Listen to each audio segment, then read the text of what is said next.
تکبیر، نعرہ رسالت، نعرہ حیدری، نعرہ صلوات۔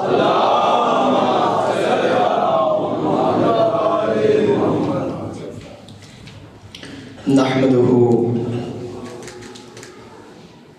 ونصلي ونسلم على رسوله النبي الأمين المكين الحنين الرؤوف الرحيم. أما بعد فأعوذ بالله من الشيطان الرجيم. بسم الله الرحمن الرحيم. قال الله تبارك وتعالى في القرآن المجيد: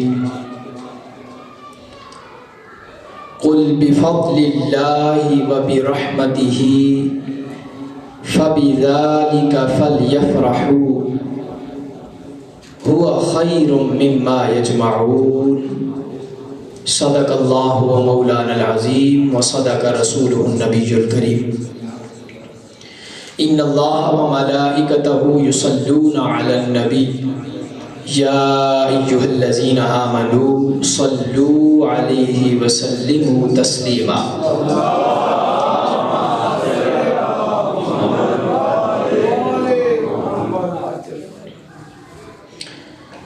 وہ دانائے سبل ختم الرسل مولائے کل جس نے غبار رہ کو بخشا. فروغ وادی سینہ نگاہ عشق و مستی میں وہی اول وہی آخر وہی قرآن وہی فرقان وہی یاسین وہی طٰہٰ. میرے نہایتی واجب الاحترام سامعین ذی احتشام، محبان مصطفیٰ صلی اللہ علیہ وسلم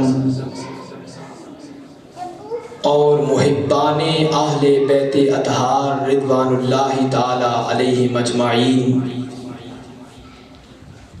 جملہ منتظمین، مہمانان گرامی قدر، مداحان مصطفیٰ صلی اللہ علیہ وسلم، معزز سامعین گرامی قدر، اللہ جل مجدہ کی توفیق سے یہ عظیم الشان محفل میلاد مصطفیٰ صلی اللہ علیہ وسلم انعقاد پذیر ہے. اللہ جل مجدہ کی بارگاہ اقدس میں دعا کرتے ہیں کہ باری تعالیٰ ہماری یہ حاضری اپنی بارگاہ عالیہ میں قبول و منظور فرمائے.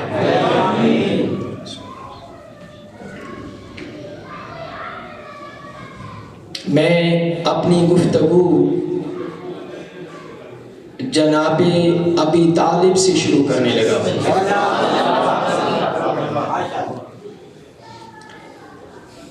جناب ابو طالب رضی اللہ تعالیٰ عنہ کا حرم کعبہ میں آیا. جملہ دہرانے لگا ہوں. جناب ابو طالب کا حرم کعبہ میں آیا، طواف شروع کیا. طواف کے دوران جو حالات بشری تقاضوں کے مطابق عورتوں پر وارد ہوتے ہیں، طواف کے دوران یہ حالت پیدا ہو گئی. چاہیے تو یہ تھا کہ جناب ابی طالب سے کعبہ کی چابی منگوا لیتے، دروازہ کھول دیتے، یا قریب ہی گھر تھا، مسکن تھا حضرت ابی طالب کا. حضرت سیدہ فاطمہ بنت اسد گھر چلی جاتی، وہاں پر نو مولود کی آمد ہو جاتی، مگر ایسے نہیں ہوا۔ طواف کرتے کرتے دروازے کی طرف بھی نہیں گئی، کیوں کہ دروازے کی طرف جاتی تو جو آنے والا نو مولود تھا وہ خود دروازہ تھا، تو دروازے سے داخل نہیں ہوتا۔ آپ کعبہ کی دیوار کے ساتھ لگ کر عرض کی کہ مولا جو نو مولود آ رہا ہے اس کے لیے اسباب پیدا فرما دے۔ کعبہ کی دیوار شک ہوئی، حضرت سیدہ فاطمہ بنت اسد کعبہ کے اندر تشریف لے گئی، مولا کائنات علی المرتضیٰ کی ولادت وہاں پہ ہوئی۔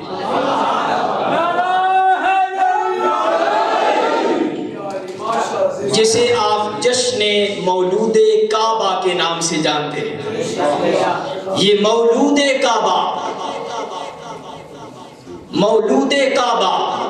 مرتضیٰ کی ولادت کعبہ کے اندر ہوتی ہے۔ میری تحقیق ہے، طالب علم ہوں حدیث کا، تحقیق کے مطابق کثرت کے ساتھ کتب میں آیا ہے کہ انا سیدہ فاطمہ بنت اسد ولدت فی جوف الکعبہ، فی جوف الکعبہ۔ حدیث کے الفاظ ہیں، جوف وسط کو کہتے ہیں، نکڑ کونے کو جوف نہیں کہتے۔ تو ایک وسط تھا، مرکز تھا کعبہ کا۔ اب تاریخ اٹھا کر دیکھیں تو کعبہ کہاں پہ واقع ہے؟ تاریخ کعبہ پڑھی، تاریخ مکہ پڑھی، تاریخ کی کتب کا مطالعہ کیا، پتہ چلا کہ کعبہ اس جگہ پہ واقع ہے جو پوری کائنات کا مرکز ہے۔ سب سے پہلے زمین میں جو جگہ نمودار ہوئی وہ کعبہ کی جگہ ہے، اور کعبہ کو کعبہ اس لیے کہتے ہیں کہ وہ زمین سے اٹھنے والی سب سے پہلی جگہ کا نام کعبہ ہے۔ وہاں پہ اللہ پاک نے اپنے محبوب کے محبوب کو بھیجا۔ ابھی محبوب کی بات آنے والی ہے، لیکن محبوب کے محبوبوں کا ذکر میں نے اس لیے پہلے چھیڑا ہے۔ اپنے محبوب کے محبوب کو وسط کعبہ میں بھیجا۔ حضرت علی المرتضیٰ کی ولادت کعبہ کے وسط میں ہوئی، اور وہ وسط جو پوری کائنات کا وسط اور مرکز اور محور ہے۔ ادھر فرمایا النبی الامی، رسول النبی الامی، اپنے محبوب کو فرمایا کہ میں ایسا رسول مبعوث فرمانے لگا ہوں جو امی ہے، جو امی ہے۔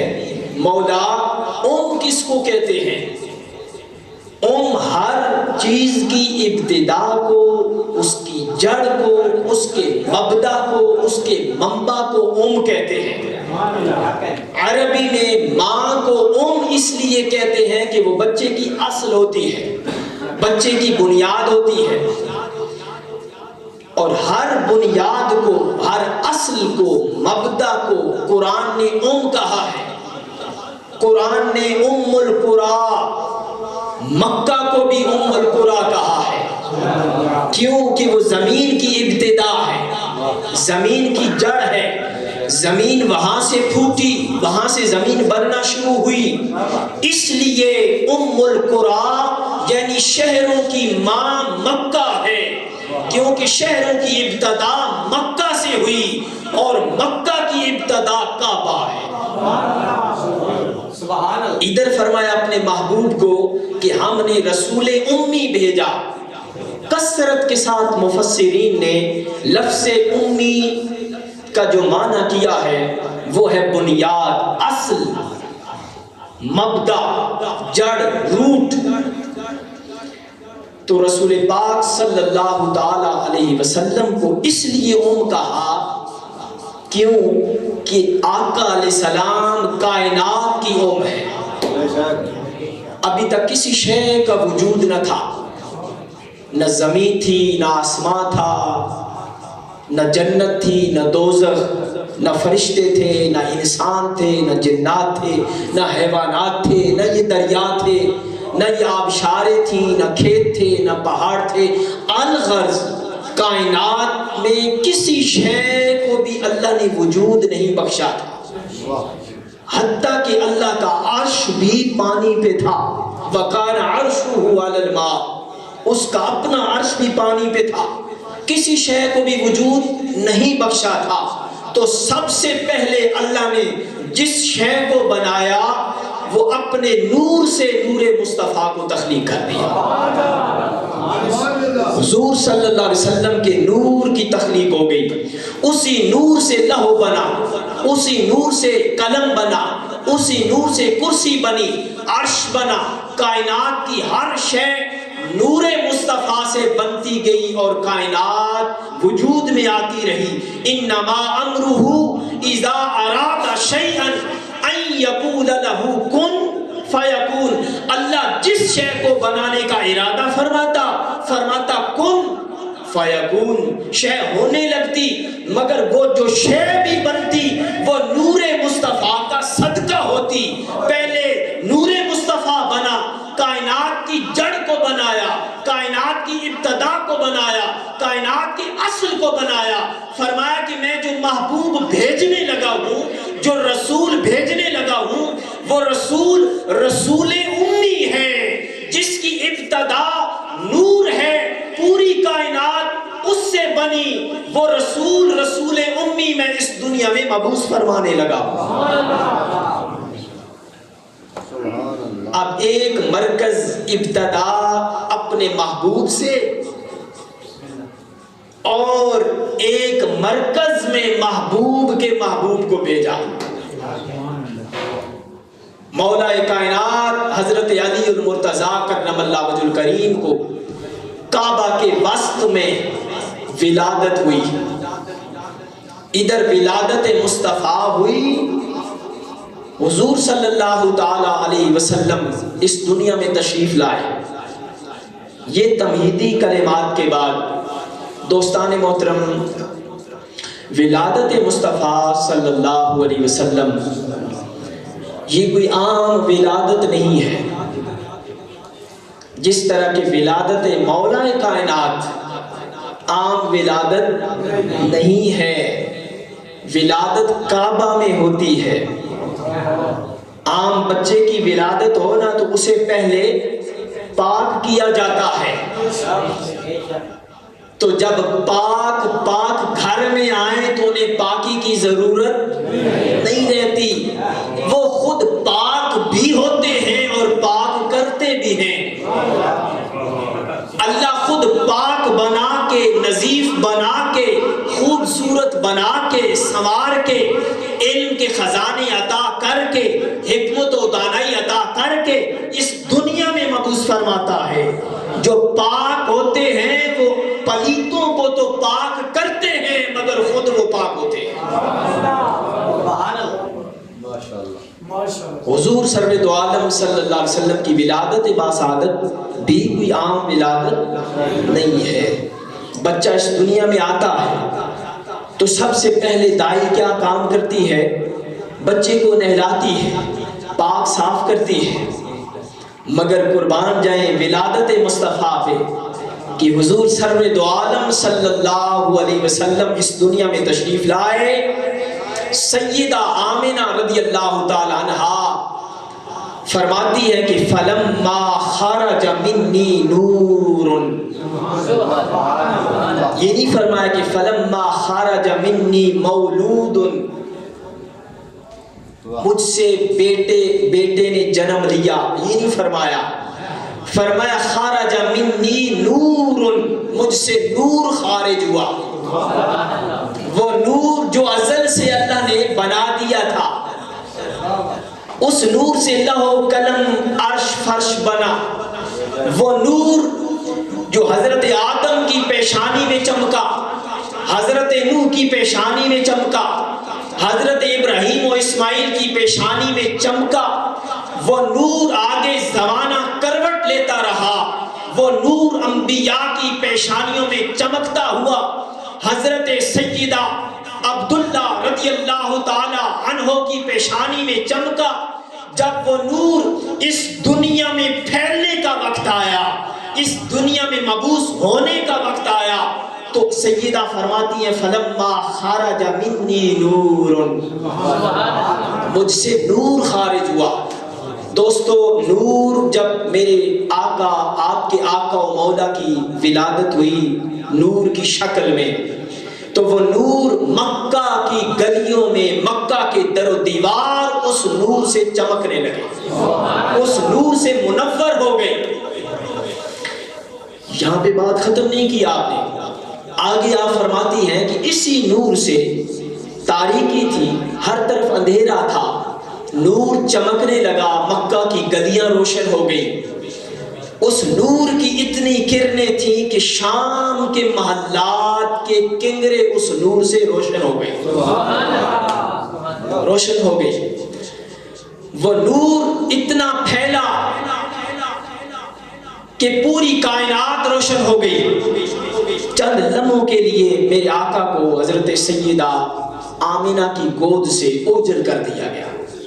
تاریخ میں آتا ہے کہ آپ پریشان ہوگی، چند لمحوں کے لیے آواز آئی کہ اے سیدہ، اس نو مولود کو فرشتے اٹھا کر کائنات کی سیر کروانے کے لیے لے گئے۔ پوری کائنات کی سیر کروائی گئی۔ آواز آئی کہ حضرت آدم کی صفوت عطا کر دو، حضرت ایوب کی گریہ دے دو، حضرت ابراہیم کی دعا کا اثر دے دو۔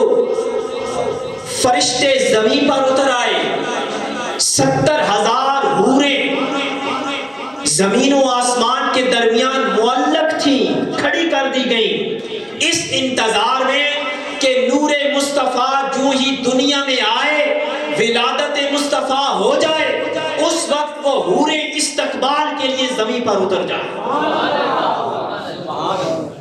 حضرت جبریل امین کو بھیجا کہ جھنڈے لے جاؤ، میرے محبوب کی ولادت کی خوشی منا ڈالو، دھوم مچا دو، ستاروں زمین پر اتر جاؤ، چاند اپنی روشنی زیادہ کر دے، حتیٰ کہ جنگلوں میں رہنے والے درندوں نے آپس میں مبارک باتیں دی کہ وہ مبارک ہو کہ حضور ختم المرسلین تشریف لے آئے۔ آسمانوں میں مبارک باتیں ہونے لگی، زمین پہ اور زمین کی تہ میں، سمندروں میں مچھلیوں نے آپس میں مبارک باتیں دی کہ وہ ختم المرسلین تشریف لے آئے۔ اللہ پاک نے اعلان فرمایا وما ارسلناک الا رحمتا للعالمین۔ جب غور کیا ہم نے اس آیہ کریمہ پر، فرمایا وما ارسلناک، ما حرف نافیہ ہے کہ نہیں، ہم نے نہیں بھیجا۔ قابل توجہ ہے یہ بات، نقطہ آپ کی نظر کرتا ہوں، ہم نے نہیں ارسال کیا، ما نافیہ، اس لیے ارسال نہیں کیا ہم نے کہ صرف مکہ والوں کے لیے ارسال نہیں کیا۔ بات سمجھ آ رہی؟ صرف مدینہ والوں کے لیے نہیں کیا، کسی خاص خطے اور خاص جگہ کے لیے ارسال نہیں کیا۔ محبوب صرف زمین والوں کے ارسال نہیں کیا، صرف محشر والوں کے لیے ارسال نہیں کیا۔ وما ارسلناک، ہم نے آپ کو نہیں بھیجا۔ مولا پھر کس لیے بھیجا ہے؟ اس لیے بھیجا ہے، صرف فقط اس لیے بھیجا ہے الا رحمتا للعالمین، تمام جہانوں کے لیے محبوب آپ کو رحمت بنا کر بھیجا ہے۔ پہلے انبیاء کو ہم نے معجزات دیے، کسی کو 2، کسی کو 3، کسی کو 4، کسی کو 10، کسی کو 20 معجزات عطا کیے۔ کسی کو کوئی معجزہ دیا، کسی کو کوئی دیا۔ اس نے یوسف دم عیسیٰ ید بیضداری، کسی کو زبان میں معجزہ، کسی کی پھونک میں معجزہ، کسی کو ہواؤں پہ گرفت، کسی کی آواز میں معجزہ۔ الغرض معجزات الگ الگ تقسیم کر دیے، جس کو جو ضرورت تھی وہ عطا کر دیے۔ جس وقت جس زمانے کو جو معجزہ ضرورت ہوتا ہم عطا کر دیتے۔ محبوب اب سارے معجزات اکٹھے کر کے، چونکہ خاتم النبیین بنا کے بھیجا جا رہا ہے، محبوب آپ کو خاتم الرسل بنا کے بھیجا جا رہا ہے، اب سارے معجزات جمع کر کے آپ کی جھولی میں ڈال دیے اور آپ کو سرتا پا معجزہ بنا کے بھیج دیا۔ سرتا پا معجزہ بنا کے بھیج دیا۔ اب آپ انگلی کا اشارہ کریں گے تو چاند 2 ٹکڑے ہو جائے گا، انگلی کا اشارہ کریں گے سورج ڈوبا ہوگا واپس پلٹ آئے گا۔ یہاں پہ رک کے سورج کا تذکرہ کرنا لیں، آپ کی ذوقی نظر، سورج کا پلٹنا بڑا عجیب واقعہ ہے تاریخ میں۔ چاند، ستارے، سورج اللہ کے مقررہ کردہ راستوں پہ چلتے ہیں، وہ ادھر ادھر نہیں ہوتے، مگر سورج جب ڈوب جائے، غروب ہو جائے تو وہ بھی واپس نہیں آتا۔ تاریخ میں کوئی ایک آدھ مقام پہ یوشع بن نون نے جب دعا کی تھی کہ مولا ہم جنگ کر رہے ہیں، سورج کو روک دے تاکہ ہم صبح تک یہ جنگ جیت جائیں۔ سورج کی رفتار رک گئی تھی، لیکن سورج ڈوب کے پلٹنے کی جو بات ہے وہ تاریخ میں نہیں ملتی، سوائے ایک مقام پہ، سوائے رضائے علی المرتضیٰ کے۔ کسی موقع پہ رکے میرے آقا حضرت مولا کائنات، کسی کام کی غرض سے گئے، واپس آئے، نماز عصر پڑھنی تھی، ادھر آرام مصطفیٰ طلب ہوئی کہ میں آرام کرنا چاہتا ہوں۔ حضرت علی نے اپنی گود بچھا دی، میرے آقا نے حضرت علی کی گود میں آرام فرمانا چاہیے۔ ایک روایت میں آتا ہے کہ حضور صلی اللہ علیہ وسلم جو ہی آرام فرمانے لگے تو وہی کا نزول ہونے لگا۔ قربان جائیں مولا کائنات کی گود ہو اور وہاں پہ اللہ کی وحی کا نزول ہو رہا ہے۔ نماز عصر رہتی تھی، اب عشق کہتا ہے کہ اپنے محبوب کی آرام کے لیے گود بچھا دوں، اور اللہ کی عبادت کہتی ہے کہ پہلے عبادت کر لو، یا یوں اسے کہیں کہ عقل کہتی ہے کہ عبادت کر لو، عشق کہتا تھا کہ محبوب بچھونا بچھا دو۔ عقل اور عشق کا امتحان تھا، اگر عقل پہ چلتے نماز پڑھ لیتے اور ادھر بے ادبی ہو جاتی، عشق کو فوقیت دی، نماز ابھی روک دی، چھوڑی نہیں، روکے رکھی، عشق کو فوقیت دے دی، گود بچھا دی۔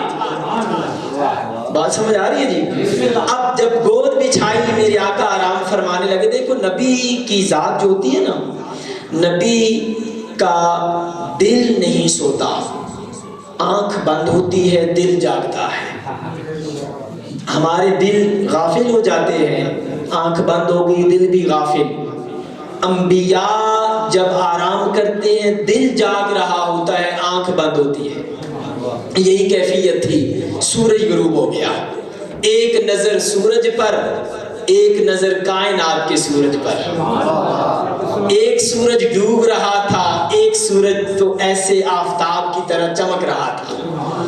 ایک نظر ادھر ڈالتے پریشان ہو جاتے، ایک نظر جب ادھر ڈالتے تو خوش ہو جاتے کہ کائنات کی دولت میرے پاس ہے۔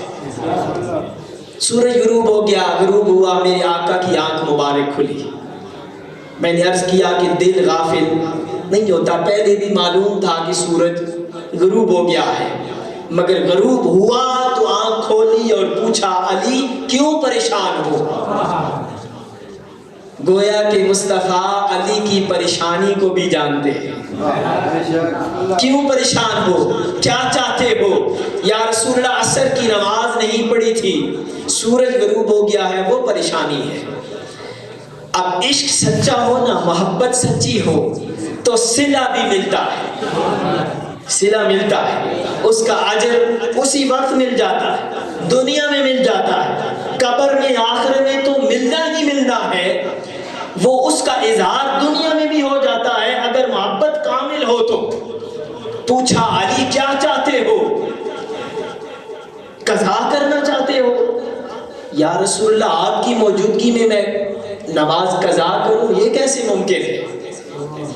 اب ادھر بھی عشق تھا، عشق کامل تھا، اور اتنا پتا تھا کہ جو کچھ بھی مانگوں گا در رسول سے مل کے رہے گا، یہ اتنا پتا تھا.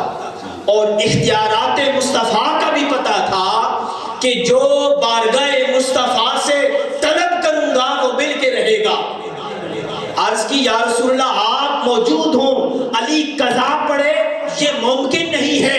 میرے آقا نے اس وقت اپنے دونوں ہاتھ اللہ کی بارگاہ میں بلند کر دیے اور اللہ کی بارگاہ میں عرض کی اللہم ان کان علی فی طاعتک و طاعت رسولک فردد علیہ الشمس. مولا علی تیری اطاعت میں تھا. بڑی قابل توجہ ہے بات، اور ماشاءاللہ آج جو میرے سامنے سامعین ہیں یہ بات کی گہرائی کو بھی سمجھ لیتے ہیں. مولا علی تیری اطاعت میں تھا. میرے آقا علی اللہ کی اطاعت میں تو ظاہری طور پہ نہیں تھے، نماز تو قضا ہو چکی، اللہ کی اطاعت تو نہیں ہو رہی تھی، تو آپ فرما رہے ہیں کہ اللہم ان کان علی فی طاعتک، علی تیری اطاعت میں تھا، و طاعت رسولک، اور رسول کی اطاعت میں تھا. رسول کی اطاعت تو سمجھ آتی ہے کہ گود تھی علی کی اور سر مبارک تھا مصطفیٰ صلی اللہ علیہ وسلم کا، یہ بات تو سمجھ آتی ہے. اطاعت مصطفیٰ تو سمجھ آتا ہے، اطاعت خدا ظاہری طور پہ سمجھ نہیں آتی. سمجھانا یہی چاہتے تھے کہ جو شخص بھی رسول کی اطاعت کر لیتا ہے وہ در حقیقت اللہ کی اطاعت کر لیتا ہے. یعنی اللہ اور رسول کی اطاعت میں کوئی فرق نہیں ہے. جو رسول کی اطاعت میں ہوا وہی اللہ کی اطاعت میں گزر رہا ہے. فردد علیہ الشمس، مولا سورج کو پلٹ دے. ابھی ہاتھ مبارک پلٹے نہیں تھے، صحابہ کہتے ہیں کہ سورج کو میرے آقا نے ایسے کھینچ لیا جیسے سورج کے ساتھ ڈورے بندھے ہوئے تھے، ڈوروں کو کھینچا، سورج دوبارہ عصر کے مقام پر آ کر کھڑا ہو گیا. حضرت علی نے نماز عصر ادا کی. یہ ہے نماز علی المرتضی. حضرت علی کی نماز پہ سورج آ جائے، یہاں پہ حضرت علی کی شان کا اندازہ ہوتا ہے کہ جو مقررہ کردہ فاصلوں پہ جو اللہ کا قائم کردہ نظام ہے وہ پلٹ جاتا ہے، حضرت علی کی نماز پر قربان ہو جاتا ہے. بات دور نکل گئی میرے خیال ہے کہ کائنات کی میں بات کر رہا تھا، حضور کے اشاروں کی بات کر رہا تھا کہ انگلی کا اشارہ اٹھے تو سورج پلٹ آتا ہے. درخت لگا ہوا ہو زمین پہ اور اس پہ کھجوریں لگی ہوں، ہرا بھرا ہو، اس کو اشارہ کریں تو وہ زمین کو پھاڑ کر حضور کے قدموں میں آ کر سلامی کرتا ہے. حیوانوں سے کلام کریں تو وہ جواب دیتے ہیں. پرندوں کو پریشانی ہو بارگاہ مصطفیٰ میں آ جاتے ہیں. گویا یہ معجزات جو بکھرے ہوئے تھے وہ سمیٹ کر اللہ نے محبوب کی جھولی میں عطا کر دیے اور محبوب کی ذات کو سر تا پا معجزہ بنا دیا. آگے چلے جی.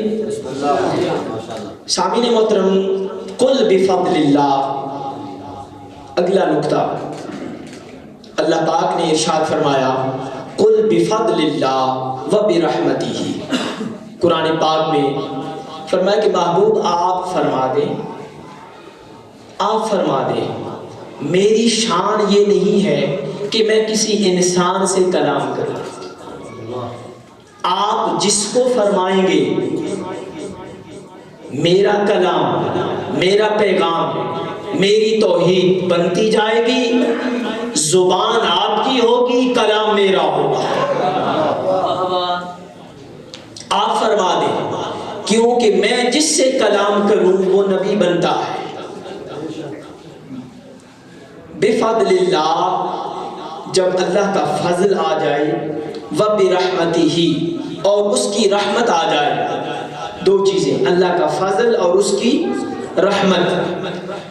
قل بفضل اللہ وبرحمتہ، اللہ کا فضل اور اس کی رحمت آ جائے، فبذالک، اس پر کیا کیا کرو؟ پہلے تو یہ چیز دیکھ لیتے ہیں کہ اللہ کا فضل کیا ہے اور اس کی رحمت کیا ہے۔ اللہ کا فضل رسول پاک صلی اللہ تعالی علیہ وسلم کی ذات اقدس ہے۔ بے شمار مقامات پر اللہ رب العزت نے فرمایا وَبَشِّرِ الْمُؤْمِنِينَ بِأَنَّ لَهُمْ مِنَ اللَّهِ فَضْلًا كَبِيرًا۔ حضور کی ذات اقدس کو فضل کبیر عطا فرمایا، فضل کبیر اللہ رب العزت نے فرمایا ہے۔ اور اسی طرح وَكَانَ فَضْلُ اللَّهِ عَلَيْكَ عَظِيمًا، یعنی پتہ چلا کہ فضل جو ہے وہ ذات مصطفیٰ ہے، جو فضل ہے وہ ذات مصطفیٰ ہے۔ اللہ فرما رہا ہے کہ اللہ کا فضل آ جائے، یعنی ذات مصطفیٰ مل جائے، حضور صلی اللہ علیہ وسلم کی ذات اقدس آ جائے، وَبِرَحْمَتِهِ، اور اس کی رحمت آ جائے۔ اب پھر سوال کیا کسی دوسری آیت میں دیکھیں کہ رحمت کیا ہے، جس طرح کہ پہلے میں کوٹ کر چکا وَمَا أَرْسَلْنَاكَ إِلَّا رَحْمَةً لِلْعَالَمِينَ، کہ ہم نے آپ کو دو جہانوں کے لیے رحمت بنا کر بھیجا ہے۔ تو پتہ چلا کہ فضل بھی ذات مصطفیٰ ہے، رحمت بھی ذات مصطفیٰ ہے۔ حضور صلی اللہ علیہ وسلم کو اللہ نے دو شان بیک وقت عطا کی اور فرمایا کہ اللہ کا فضل، اس کی رحمت آ جائے، فَبِذَالِكَ، تو مومنوں اس پر کیا کیا کرو؟ فَلْيَفْرَحُوا، خوب خوشیاں منایا کرو۔ ہلکے سے بولے ہیں، خوب خوشیاں منایا کرو۔ ذرا بارگاہ مصطفیٰ میں صلاۃ کا نذرانہ پیش فرمائیں۔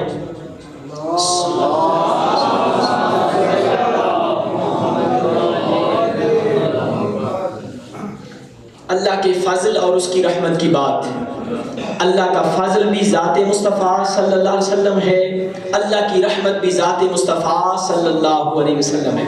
فَبِذَالِكَ فَلْيَفْرَحُوا، اس پر خوب خوشیاں منایا کرو۔ اب خوشی منانا خود اللہ نے قرآن پاک میں ارشاد فرما دیا، یہ خوشی کی علامات ہے، یہ میلاد مصطفیٰ خوشی کی علامت ہے، یہ جھنڈیاں لگانا خوشی کی علامت ہے، یہ چراغاں کرنا خوشی کی علامت ہے، اور مہمانوں کو جمع کر کے ذکر مصطفیٰ کر کے ان کی تواضع کرنا، ضیافت میلاد کرنا خوشی کی علامت ہے۔ تو یہ ساری علامات فَبِذَالِكَ فَلْيَفْرَحُوا، خوب خوشیاں منایا کرو اس پر کہ جب اللہ کا فضل اور اس کی رحمت آ جائے، یعنی میرا محبوب میں تمہیں عطا کر دوں، حالانکہ کوئی محبوب کسی کو نہیں دیتا، محبوب خود سنبھال کے رکھتا ہے، کوئی قیمتی شے خود رکھتا ہے، کسی کو دیتا نہیں ہے۔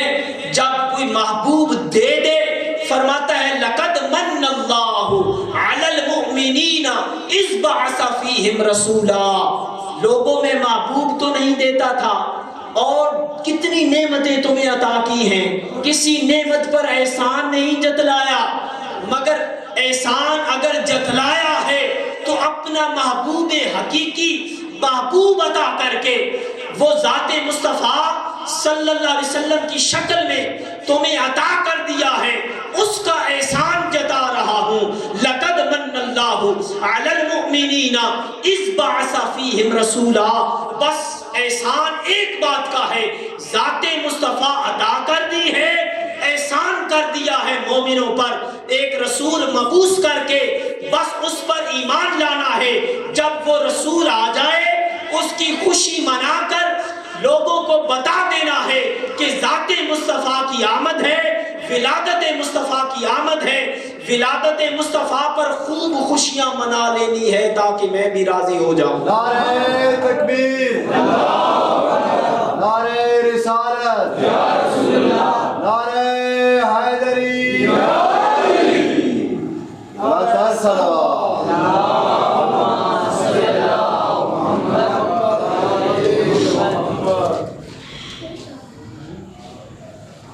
خوشنودی امام زمانہ بلند تر صلوات۔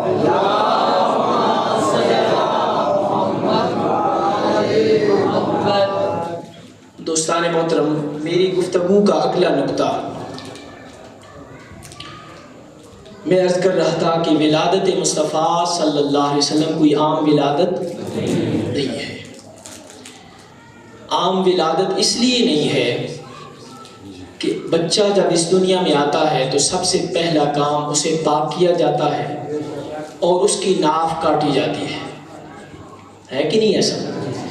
لیکن آپ دیکھیے ولادت مصطفیٰ صلی اللہ علیہ وسلم، سیرت اور احادیث کی کتب بھری پڑی ہے کہ جب ولادت مصطفیٰ ہوئی، سیدہ آمنہ فرماتی ہے اسی حدیث میں جو میں نے کوٹ کی تھی کہ فلما خرج منی نور، آخر میں فرمایا نزیفا، کہ نور خارج ہوا، اس نور کی کرنیں مکہ میں پڑی، اس نور سے شام کے محلات روشن ہو گئے اور آپ نظیف پیدا ہوئے، پاک صاف اور طیب پیدا ہوئے۔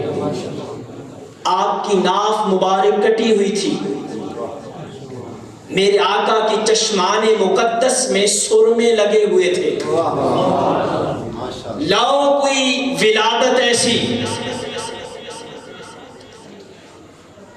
لاؤ کوئی ولادت ایسی کہ جس کو سنوار کر اللہ پاک نے اس دنیا میں بھیجا۔ بال مبارک پہ کنگھی لگی ہوئی، چشمان مقدس پہ میں سرما ڈلا ہوا، ناف کٹی ہوئی اور پاک صاف اور طیب اللہ پاک نے کر کے اس دنیا میں بھیجا، چند لمحوں کے لیے اوجل کر دیا، پوری کائنات کی سیر کروا کے دوبارہ پلٹایا۔ اب جوں کچھ وقت گزرا، حضرت حلیمہ سعدیہ رضی اللہ تعالیٰ عنہ، اس وقت کا رواج تھا عرب معاشرے میں کہ بچوں کو اریاف میں، گاؤں میں بھیجا جاتا تاکہ اچھی خوراک، خالص خوراک لے لیں، خالص عربی سیکھ لیں اور پھر شہر میں آ جائیں۔ چھوٹی عمر میں بھیج دیا جاتا تھا رضاعت کے لیے۔ حضرت سیدہ حلیمہ سعدیہ رضی اللہ تعالیٰ، مشہور واقعہ سیرت میں آپ نے سن رکھا ہوگا، ایک نقطہ اس میں سے عرض کرتا ہوں۔ جب آپ آئیں گھر، ہاتھ آگے بڑھائے، رسالت مآب صلی اللہ علیہ وسلم کو اپنے باہوں میں لیا، وہ کیا منظر ہوگا جب حضرت حلیمہ سعدیہ کی باہوں میں تاجدار انبیاء باہوں میں آئے ہوں گے۔ لینے کے بعد آپ نے ارادہ کیا کہ میں واپس چلوں، خیال آیا کہ حرم میں جا کر طواف کروا لوں۔ حرم میں گئی، طواف کرایا۔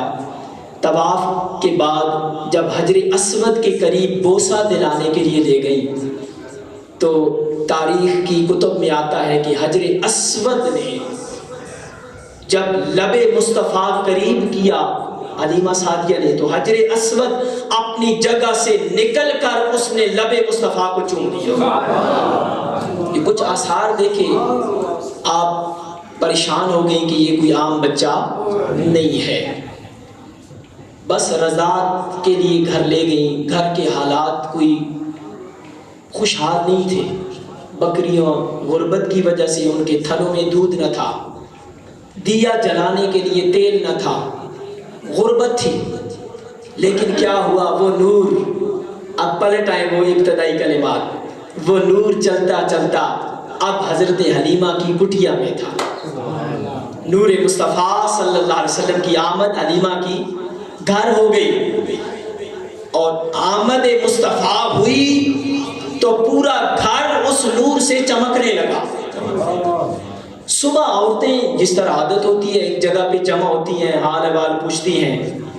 حلیمہ تیرے گھر میں تو کوئی چراغ نہ تھا، رات کو یہ روشنی کیسی؟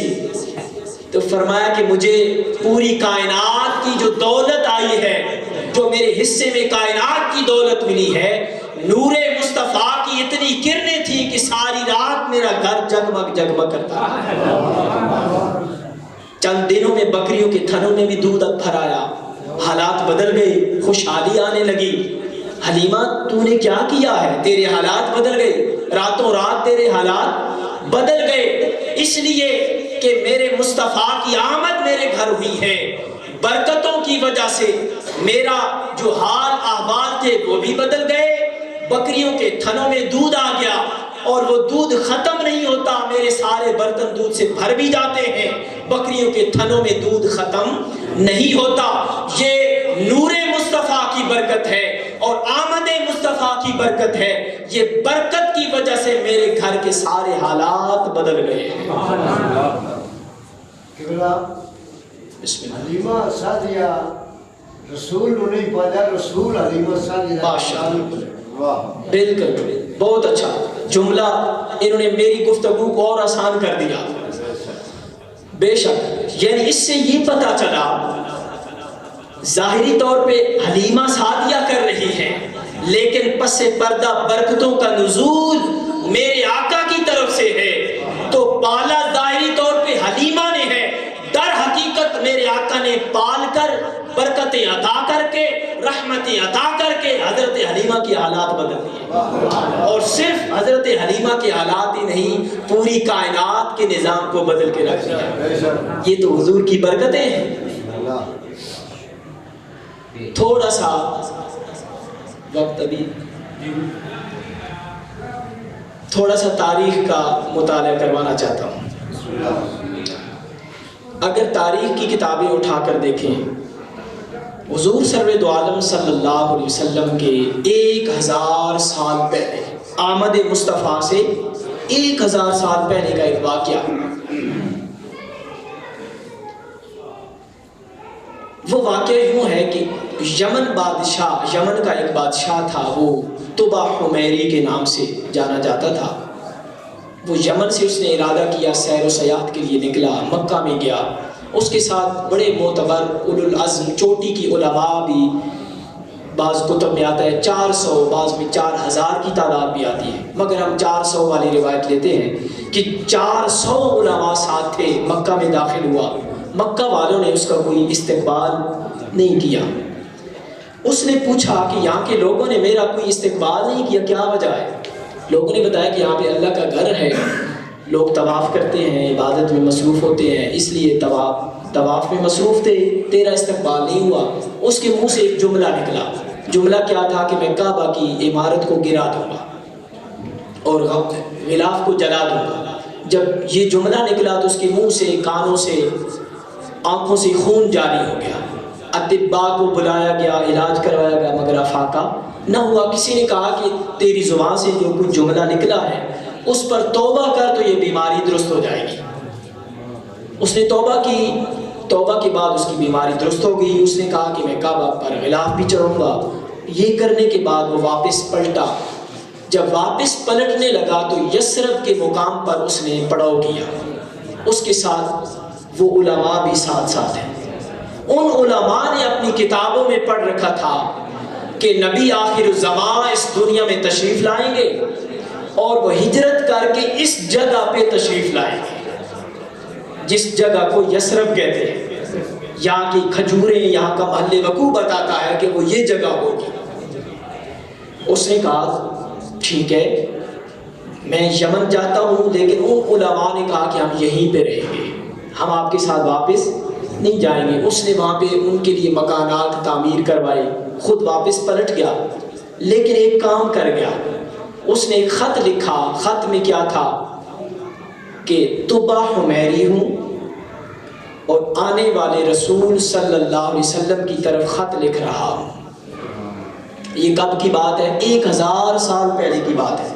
آمد مصطفیٰ سے 1000 سال پہلے کی بات ہے کہ اے اللہ کے رسول، میں آپ پر ایمان لایا، جب آپ سے اگر ملاقات ہوئی تو میری بڑی خوش نصیبی ہوگی، لیکن اگر ملاقات نہ ہو سکی تو کل قیامت کے دن میرے آقا میری شفاعت کا ذمہ اپنے اوپر لے لے۔ اے ایمان ہے۔ خط بند کر کے سر بمور کیا اور بڑے مفتی کو دیا کہ یہ جب آپ چلے جائیں تو اگلے مفتی کو دے دیں، انہیں وصیت کر دیں کہ آگے دے دیں۔ یہ خط چلتا رہا، زمانہ بیتتا رہا، آمد مصطفیٰ ہو گئی، ولادت مصطفیٰ ہو گئی، زمانہ بیت گیا۔ میرے آقا 40 سال عمر مبارک، پھر 13 سال مزید عمر مبارک کے مکہ میں گزارے۔ 53 سال کے بعد میرے آقا جب ہجرت کر کے مدینہ تشریف لائے، اب آپ کی ذوق کی بات، جب مدینہ تشریف لانے کا انصار کو پتہ چلا کہ حضور سرور دو عالم صلی اللہ علیہ وسلم ہمارے پاس تشریف لا رہے ہیں، بھائی آپ کے گھر میں کوئی شیخ، کوئی مرشد، کوئی استاد، کوئی بزرگ آنے لگے تو آپ خوش ہوتے ہیں کہ نہیں؟ خوشی کا سما ہوتا ہے، گھر کی صفائی ہوتی ہے، ایک خوشی کا ایک سما ہوتا ہے۔ انصار کی خوشی کا عالم یہ تھا کہ وہ روزانہ صبح نکل کر جو راستہ مکہ سے آتا تھا وہیں پہ بیٹھ جاتے، انتظار کرنے لگتے کہ کب قافلہ نمودار ہوتا ہے۔ شام ہو جاتی، واپس پلٹ آتے، پھر دوسرے دن چلے جاتے۔ اس منظر کو 10 دن گزر گئے، بالآخر حضور صلی اللہ علیہ وسلم کی سواری نمودار ہوئی، ہجرت کر کے مدینہ تشریف لا رہے ہیں میرے آقا۔ جب قریب پہنچے تو وہ انصار جو محبت سے 10 دن روزانہ آ جا رہے تھے، ان کی خوشی کا عالم کہ عورتیں چھتوں پر چڑھ گئی، بچے چھتوں پر چڑھ گئے اور لوگوں نے کھجور کی ٹہنیوں کو توڑ کر جھنڈے بنا لیے اور آمد مصطفیٰ کے نعرے لگانے لگے۔ عرب جب ملتے ہیں انہیں خوشی ہوتی ہے تو وہ کہتے ہیں مرحب مرحب، چونکہ میں بھی عرب میں رہا ہوں تو جب انہیں خوشی ہوتی ہے وہ برملا کہتے ہیں مرحب، مرحبا یا محمدہ، مرحبا یا رسول، مرحبا یا محمدہ، یہ نعرے لگانے لگے۔ تو آج جب ہم کہتے ہیں آمد مصطفیٰ، مرحبا مرحبا، آمد مصطفیٰ، مرحبا مرحبا، یہ انصار کی اس کی ہوئی سنت پر عمل کرتے ہیں۔ وہ سب کہنے لگے مرحبا یا محمدہ۔ میرے آقا تشریف لائے، اونٹنی پہ سوار ہیں اور حکم دیا کہ اونٹنی کی نکیل کو چھوڑ دیا جائے، کوئی بھی نہ پکڑے۔ اونٹنی چل رہی ہے، انصار ساتھ ہیں، عورتیں ساتھ ہیں، بچے ساتھ ہیں۔ تو مجھے بتائیں کہ آقا علیہ السلام کی اونٹنی جا رہی ہو، ذرا تصور کریں، اور انصار ساتھ ہوں، حضرت ابوبکر صدیق ساتھ ہوں، تو کیا سما بنتا ہے؟ جلوس کا سما بنتا ہے یا نہیں بنتا؟ تو یہ جو جلوس آپ کرتے ہیں، یہ آمد مصطفیٰ کی خوشی میں جلوس مناتے ہیں، یہ انصار کی اس سنت کو آپ زندہ کرتے ہیں، اس سنت پر عمل کرتے ہیں۔ اب آگے ایمان افروز بات آنے والی ہے۔ اونٹنی جا رہی ہے، کسی کو اجازت نہیں ہے پکڑنے کی، کڑی سے کڑی اللہ کیسے ملاتا ہے۔ اونٹنی جا رہی، مکہ کی کوئی، مدینہ کی کوئی اتنی بڑی آبادی نہ تھی، کوئی درجن کے حساب سے گھر تھے۔ چلتے چلتے ایک جگہ پہ اونٹنی رکی، بیٹھی، میرے آقا نیچے تشریف لائے، صحابہ کا جمع غفیر انصار کا، پوچھا اس گھر کا مالک کون ہے؟ قربان جائیں اس گھر کے مالک پہ کہ اس کے مقدر جاگ اٹھے کہ اس کے گھر کو تاجدار کائنات نے اپنا مسکن بنا لیا۔ پیچھے کھڑے ہاتھ باندھے، یا رسول اللہ صلی اللہ علیہ وسلم، میں اس گھر کا خادم ہوں، ابو ایوب انصاری۔ اب آگے غیب مصطفیٰ صلی اللہ علیہ وسلم کہتے ہیں کہ رسول کو علم نہیں ہوتا. سنیے وہ آپ پلٹ آئے اس واقعے کی طرف, اس خط کی طرف. توجہ, جو طبع حمیری نے خط لکھا تھا, یاد آ گیا؟ خط لکھا, مفتی کو دیا, وہ خط منتقل ہوتا ہوتا نسل در نسل چلتا چلتا اس کو 1000 سال بیت گئے. جو خط طبع حمیری نے لکھا تھا 1000 سال بیت گئے. وہ خط اس گھر میں موجود تھا جس گھر میں اونٹنی آ کر بیٹھی. میرے آقا نے فرمایا ابو ایوب آگے دیکھیے جملہ, اور آپ کی اگر زبان خاموش بھی رہے گی نا برملا نکل آئے گا سبحان اللہ. میں نے نہیں کہنا کہ سبحان اللہ کہیں, آپ نے خود کہہ دینا ہے, اس لیے کہ جملہ اتنا جاندار ہے. میرے آقا نے فرمایا کہ ابو ایوب اندر سے خط لے آؤ جو طبع حمیری نے لکھا تھا. اندر گئے, خط لے آئے, خط کھولا گیا, حضرت ابوبکر صدیق کو دیا گیا. بھائی یہ صحابہ کی شان ہے. جہاں پہ شان صدیق اکبر کی ہے یہ ان کا مقام ہے, جہاں پہ عمر فاروق کی ہے یہ ان کا مقام ہے, جہاں پہ حضرت عثمان غنی کی شان ہے یہ ان کا مقام ہے, اور جہاں پہ شان مولا کائنات علی المرتضیٰ کی ہے یہ ان کا مقام ہے. ہم کون ہوتے ہیں جو شانوں کو کم کرے, گروہ بندیاں کرے؟ یہ تو اللہ کا قائم کردہ نظام ہے, اس نے بنا دیا ہے. کسی کو فضیلت ملکوت میں دے دی, ملکیت میں, اور کسی کو امام بنا دیا, کسی کو خلیفہ بنا دیا. اس لیے دوستان محترم حضرت ابوبکر صدیق نے خط کھولا, پڑھا, یہی لکھا تھا اور لوگوں کو سنا دیا. پتہ چلا کہ جس کاغذ پر ذکر مصطفیٰ لکھا جائے اسے دیمک چاٹتی نہیں ہے, وہ کاغذ بوسیدہ نہیں ہوتا. ذکر مصطفیٰ اگر دل میں ہو تو کیا وہ دل مردہ ہو جاتا ہے؟ اس لیے جو رسول پاک کا ذکر کرتا ہے ذکر مصطفیٰ سے اس کا دل ہی روشن نہیں ہوتا. جس جگہ پہ بیٹھ کے وہ ذکر کر رہا ہوتا ہے وہ جگہ بھی نور علی نور ہو جاتی ہے. امام بارگاہ ذکر مصطفیٰ منور ہے یہ خطہ جہاں پہ ذکر مصطفیٰ ہوتا ہے. اور اللہ فرماتا ہے وَأَمَّا بِنِعْمَتِ رَبِّكَ فَحَدِّثْ, میری نعمتوں کا چرچا کیا کرو. مضمون کے آخری حصے میں ہم داخل ہو گئے. اللہ فرماتا ہے میری نعمتوں کا, فحدث کا معنی ہوتا ہے چرچا کرنا, تحدیث کرنا, بیان کرنا, سرگوشی نہیں کرنا. فحدث وَأَمَّا بِنِعْمَتِ رَبِّكَ فَحَدِّثْ, جب نعمتیں مل جائیں تو اس پر کیا کیا کرو؟ بولیے جی, خوب چرچا کیا کرو, خوب ذکر کیا کرو, خوب بیان کیا کرو. اب تلاش کرنا ہے کہ نعمت کون سی ہے. میں نے فضل اور رحمت کی بات کر دی, اب نعمت کی بات کرتے ہیں. نعمت جس سطح کی ہوگی اسی سطح کا شکر ہوگا, شکر ادا کریں گے.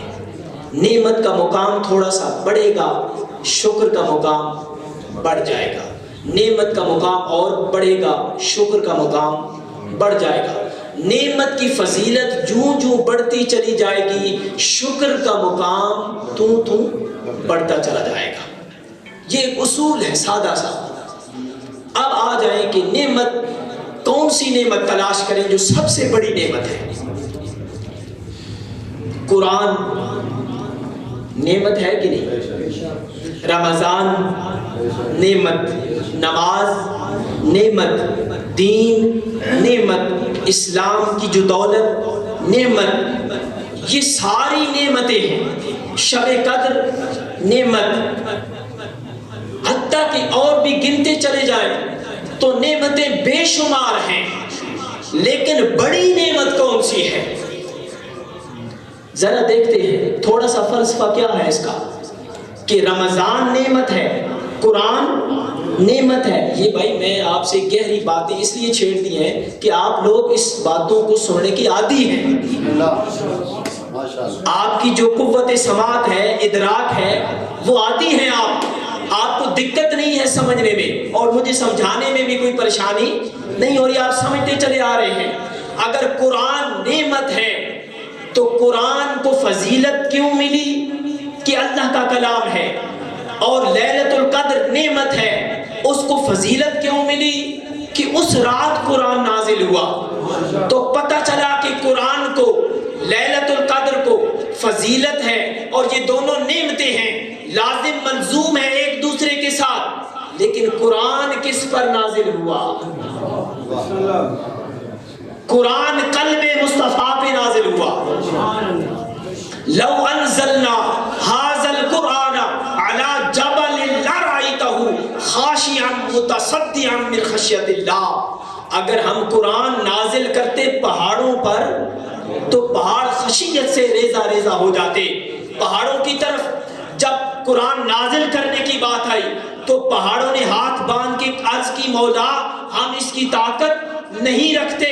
کائنات میں کتنی بڑی سے بڑی شے ہے, اگر قرآن اس پر نازل ہوتا وہ ریزہ ریزہ ہو جاتے, وہ پاش پاش ہو جاتے.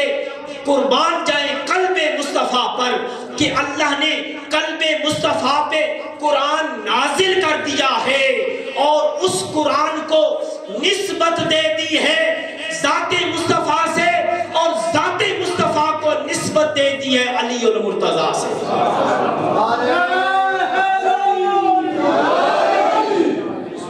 القرآن مع علی و علی مع القرآن. قرآن علی کے ساتھ ہے, علی قرآن کے ساتھ ہے. کیسی نسبت بنا دی؟ دونوں لازم ملزوم ہیں. اگر قرآن ہے ساتھ علی ہے, اگر علی ہے ساتھ قرآن ہے.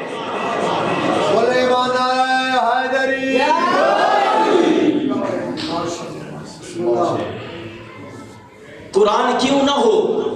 انا مدینۃ العلم و علی بابها. پورے قرآن کا جو مغز ہے, پورے قرآن کا جو خلاصہ ہے وہ سورہ فاتحہ میں ہے. سورہ فاتحہ کا خلاصہ اس کا مغز بسم اللہ میں ہے, اور پوری بسم اللہ کا خلاصہ بسم اللہ کی با میں ہے, اور با کا خلاصہ نقطہ میں ہے. حضرت علی فرماتے ہیں انن نقطہ تو وہ نقطہ میں علی ہوں.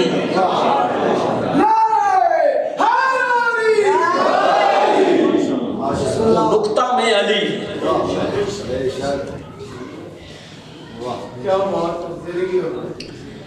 تو بات پتہ نہیں آگے نکل گئی.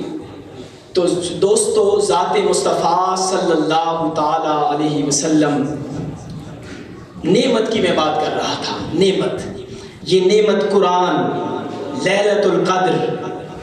قبلہ بابا جی نے بھی حکم فرمایا, میرے ذہن میں ابھی وہ بات آ گئی کہ دیکھیں جی نعمت, اس کو تھوڑا سا اور کھولتے ہیں تاکہ دماغ کے دریچے بھی تھوڑے سے کھلیں. بھائی سب سے بڑی نعمت کون سی ہے؟ پاکستان کا وجود نعمت ہے کہ نہیں؟ اسلام نعمت ہے, قرآن نعمت ہے, لیلۃ القدر نعمت ہے, رمضان نعمت ہے. لیکن بڑی نعمت کیا ہے؟ وہ نعمت مصطفیٰ ہے. وہ نعمت مصطفیٰ ہے. اگر ولادت مصطفیٰ نہ ہوتی قرآن نہ بنتا, قرآن نہ بنتا, لیلۃ القدر نہ ہوتی, نماز نہ ہوتی, دین نہ ہوتا, اسلام نہ ہوتا. یہ ساری نعمتیں صدقہ ہیں ولادت مصطفیٰ. اگر نعمتوں کو ماننا ہے اور نعمتوں کا ادراک کر لیا ہے تو پھر یہ اعتراض بھی ختم ہو جانا چاہیے کہ ولادت مصطفیٰ کی خوشی کیوں مناتے ہیں. یہ کیوں کا جواب اس نعمت میں آ جاتا ہے. اگر تو نعمت کو تسلیم کر لیتا ہے کہ یہ زمانے کی سب سے بڑی نعمت ہے تو پھر پاکستان بھی اس نعمت کا صدقہ ہے، قرآن بھی اس نعمت کا صدقہ ہے، لیلۃ القدر بھی نعمت مصطفیٰ کا صدقہ ہے، رمضان بھی نعمت مصطفیٰ کا صدقہ ہے۔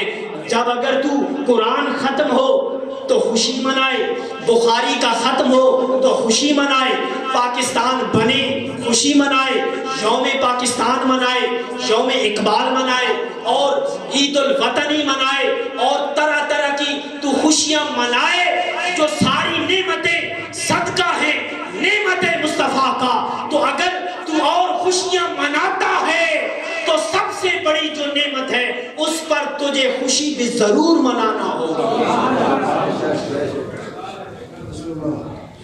اس لیے دوستو، یہ نعمت مصطفیٰ اور رحمت مصطفیٰ صلی اللہ علیہ وسلم اور فضل مصطفیٰ، جو اللہ کا فضل، اس کی رحمت اور اس کی نعمت مل جانے پر جو خوشی منا لیتا ہے، در حقیقت وہ قرآن پر عمل کرتا ہے۔